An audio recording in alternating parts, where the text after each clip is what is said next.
Hey everyone, and welcome. Thanks for joining us. I am Naresh Persaud. I am responsible for security product marketing here at CA Technologies, and I'm joined by Tim Jarrett at Veracode, who's our Director of Product Management. And today we want to talk about the state of software security. Veracode just released a state of software security report that highlights what some of the threats are against software as people are creating it. Tim, kick it off and tell me, what are the latest findings in the most recent report? Great, thanks, Naresh.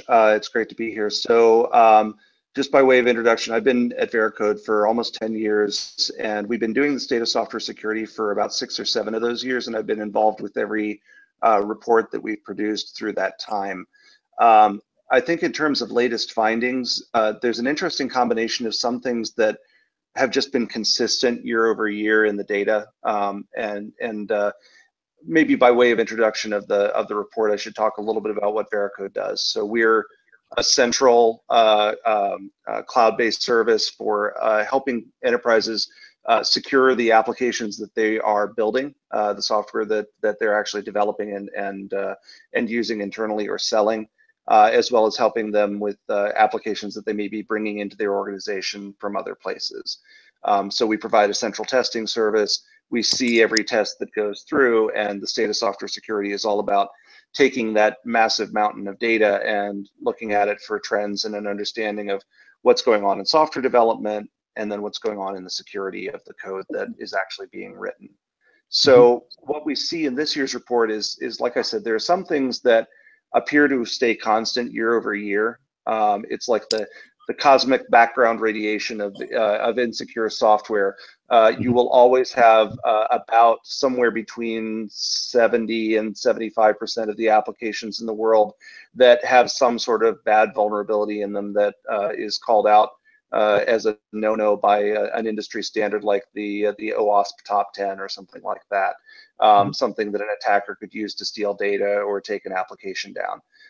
You'll always have about 30% of the applications that we test being subject to a possible SQL injection attack, where an attacker can literally reach right into the database and do anything that they want to with it.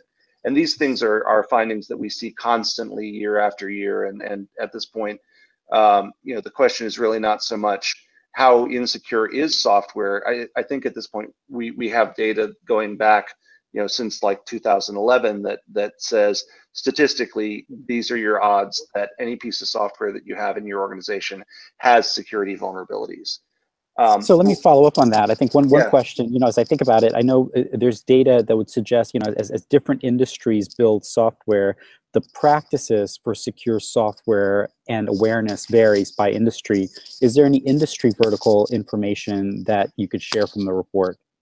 Yeah, absolutely. So we started looking at industry data a couple of years ago, and this year we actually, as we looked at the segments of data that we were studying, we added a new industry for energy and infrastructure. And when we went through and did the industry analysis, there are definitely some industries that do better and some that do worse. As in previous reports, we saw industries like financial services, where there's strong regulatory pressure around security and also very high stakes if applications get breached, tend to do better. Then if you look at industries like or segments like government, which also in this report includes state and local government and education, you see those groups having much lower initial security quality, and also lagging behind on other measures like how fast are they or how much are they actually doing in terms of reducing risk over time.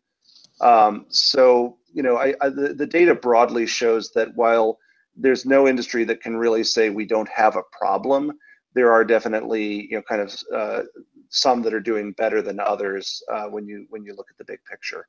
So one more question. I mean, one of the things that's coming up all the time, and this is big for our audience, is that the way we build software is changing rapidly. Like instead of building monolithic software, we're building it in services. Does the data say anything about the way we architect software, design software, microservices? Does that play a significant? Are the organizations that do smaller componentized microservices more secure than the organizations that build monolithic software? And I'd love to get your commentary. Yeah, that's a great question. So we actually went in looking for specific data about microservice-based development, but also broadly DevOps practices. What I can tell you is from the data, being able to draw broad conclusions about microservices is challenging. Microservices is a design philosophy, not one specific technology. So we can look for the presence of certain microservices friendly technologies, certain frameworks that are used to build microservices, but that doesn't really tell you, definitively whether an application is built for microservices or not. So, while we were hoping to say something more concrete about microservices specifically, what we did find when we, zoomed the lens back out a little bit more is as we look over time at how frequently organizations are building and testing software, which is something that we do see, there is definitely a pattern. We're seeing a significant shift from infrequent building and testing to very, very frequent building and testing, where just over the course of about a year since the last report, we're seeing a significant uptick in applications that are being tested for security issues, daily or more often than daily, which suggests that organizations are thinking about bringing testing earlier and earlier into their development processes. And based on our experience helping companies figure out how to inject testing into their work, that's usually correlated with the adoption of things like continuous integration, continuous delivery, DevOps, and DevOps friendly methodologies. So, what we see, kind of bringing it home from the data is where developers are using testing techniques that allow them to test earlier in the process, they are fixing much more in terms of the overall removing risk from the overall application. Okay. Yeah, actually, I love that. One of the things I think that's very powerful about the SOS report is effectively the data is crowdsourced, because you're looking at trillions of lines of code that's being processed and tested on your SaaS platform. I think what will be helpful for the audience is to understand some of the volumetrics, like the number of lines of code, like how many packages, et cetera. If you can provide some color on the volumetrics of data that goes into the report, that would be great.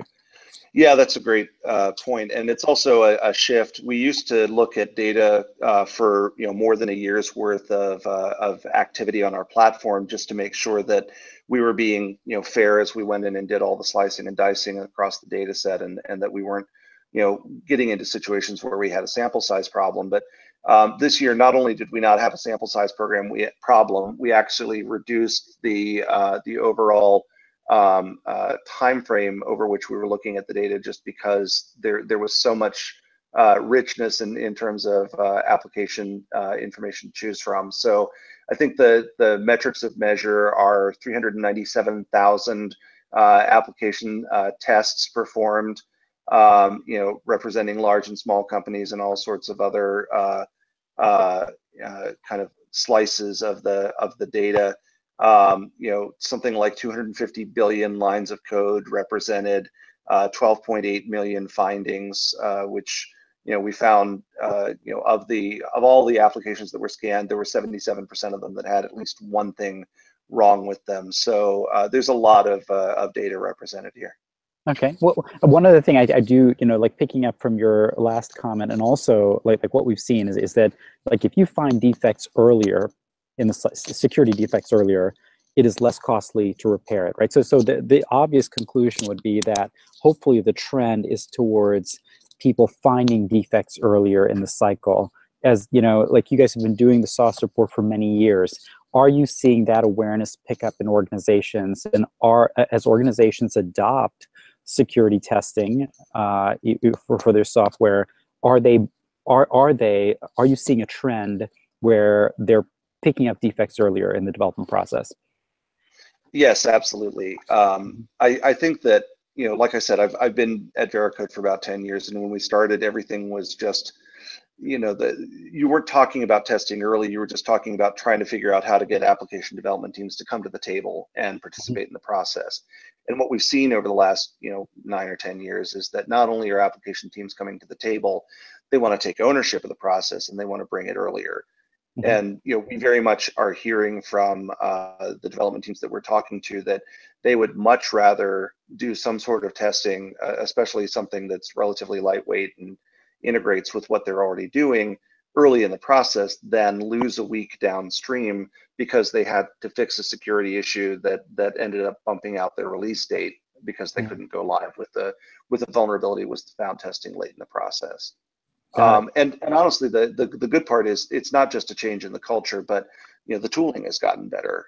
You don't run, I think our current metric is something like 5 trillion lines of code through an engine like ours that has learning infrastructure built around it without our making a lot of improvements and improving not just the accuracy of the engine but also the speed and everything else. So we are light years more developer friendly than we were when we started out.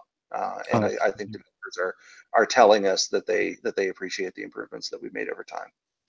That's interesting. So the other, one of the things if you were trying to, many organizations are trying to put application security programs in place and trying to instill software development practices, secure software development practices. But oftentimes the challenge is that developers look at secure software development as friction, right? Like you want to get your code checked in, get it tested, moved on. This is another barrier and review process that has to be in place. Are there any findings from the report that talk to friction, or as the maturity increases, you reduce the friction? I'd love to hear your commentary on that. Yeah, there's a couple of things that are relevant, I think, in the data that we looked at. One was that, as you say, overall, there is evidence of a lot of friction and resistance to security testing in regular, software development processes. We, kind of alongside the main body of the report, which is a lot of data that's derived directly from our testing process, we also bring in some data from surveys and other instruments that show us that there's a lot of organizations out there that don't have either of the two kind of widely adopted testing technologies, either static testing, which looks at the code from the inside out, and I think something like 30% of the industries that responded to the survey, 36%, didn't have any sort of static testing, and a larger group, 48% of the respondents, didn't do any dynamic testing, and a whopping 83% of the respondents actually released code before they tested or before they resolved security issues. And we, beyond the quantitative data from that survey, we also get regular feedback from development teams that they don't want anything that's going to slow them down. They don't want to do a process that requires them to basically interrupt what they're doing and go off and talk to a security team, or wait for the security team to funnel through all the findings of a tool. Where we see teams end up being more successful is they plug the testing directly into the code pipelines that they're already starting to use. And the nice thing about continuous integration is that it's not just DevOps organizations that practice that sort of fully automated build and test. That's a discipline that we see in lots and lots of different development methodologies, and security can and does plug right into that very nicely. Mm-hmm. So, I want to bring this back, to kind of our corporate story around companies becoming modern software factories. As every CEO looks for growth, they're leaning into software more and more. And what you're seeing is the volume and variety of software being developed to automate and execute things that we haven't seen before is pervasive. Like, you go across these organizations and you're talking to John Deere, and all of a sudden, they're building software in places, all these organizations are doing things. So I'd love to hear, maybe, I don't know if the report has some information around the variety of kinds of software that people are doing security testing on that they perhaps haven't been doing security testing on prior. And you're probably seeing that growth indexed, directly proportional to the application economy. Yeah, no, I think that's a great point. It's difficult to get data on business purpose for software, but certainly the range of industries that we're testing across. It's not just financial services and retail. It's high tech manufacturing. It's, like I said, state and local government and education. Agriculture. There's something that it's like 39 different distinct industry segments that are contributing data to this report, meaning that they're all testing software that they've written for security vulnerabilities. Mm-hmm. And in terms of the technologies involved, you didn't think about security unless it was a web application and it was on the public internet, because we all believed in perimeters securing, kind of everything else. And I think that over time, people have come to realize that stuff that's inside the metaphorical firewall is at danger as well. So yes, we see, Java and .NET web applications being tested, but we see, Android and iOS applications being tested. We see COBOL applications being tested, applications running on RPG, on IBM mainframes being tested, and we're increasingly seeing people, bring stuff out of the data center where, maybe there's not an active development team on it anymore. Stuff that was written in the Microsoft stack that Microsoft has obsoleted, pre.NET code that they want to understand, is this safe and secure? So we really do see, a wide variety of testing and technologies. And I think that it helps to shake some of the assumptions that you may have had, coming into the software industry. The folks doing, COBOL are some of them are doing DevOps on COBOL. And I know we've got a CA case study on that as well. And from the Veracode side, we've got customers who are, DevOpsing their security testing for their mainframe code. So it's pretty widespread.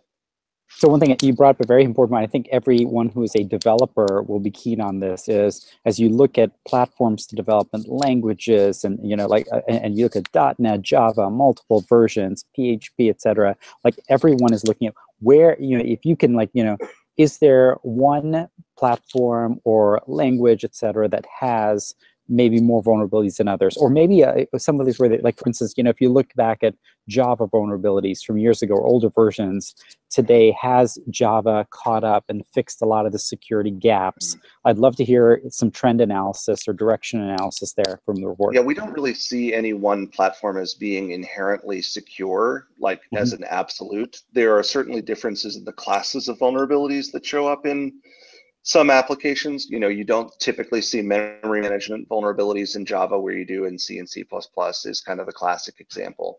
But that's about all that you can say in terms of safety and security. We see, security vulnerabilities in applications written in Node.js, JavaScript on the server. We see them in old Java applications. We see them in Python. We see them in Scala. I'm sure that, in the brave new world where we start analyzing, code written in some language that's being invented in the lab right now, there will be security vulnerabilities in it. And I think that's the one truism is, security vulnerabilities are a class of bugs. So the only question is, can the software platform do anything to limit, kind of the impact of those bugs? And there have been some improvements that have been made there. There are some nice capabilities in, the .NET Core that, do more things about, handling string input and making it safe from certain types of injection attacks by default. Of course, as a developer, you're also free to remove some of those protections and shoot yourself in the foot if you choose to do so. So, so there are minor steps forward. Well, thanks. Well, first of all, I think thanks for taking the time out to share all the insight. I think this is very, very helpful. Just to close it up, first of all, I'd love, where, for people listening, where can they get the report, and maybe what are the 4 or 5 things that they could do to get started in building a security program? Is there something they could read or do to get started? Yeah, absolutely. So if folks who are listening go to veracode.com, there's a link right on the front page to download the report. And once the registration goes through, let's see, that should be the page there. I think you're seeing the page being shared that has the full both interactive version of the report and a link to download the PDF. And that really gives you an opportunity to dive in and explore some of the data in a little bit more interactive way. So as far as what folks can get started with in terms of kind of digging into application security, our typical recommendations are you want to both start small and start big. And by that, I mean, don't try to introduce application security across an entire development organization all at once. That sort of big bang approach generally does fail. It's better to start with a couple of teams and get things going right away, and then be able to use that to tell a success story. For those teams that you start with integrating the testing into the development tools they're already using. But the one thing that we do see as being really critical for success is the start big part, which is making it clear that security is a priority in the business, and that there is a policy of how flaws in security flaws in applications will be treated and handled, so that everybody involved understands that this is not just something that's nice to have; it's something that's important from the perspective of doing business with the company. That's the basic recommendations that we would have for starting. Well, hey, thank you very much for sharing the insight, and I hope everyone downloads the report. Until next time, take care. Great, thanks.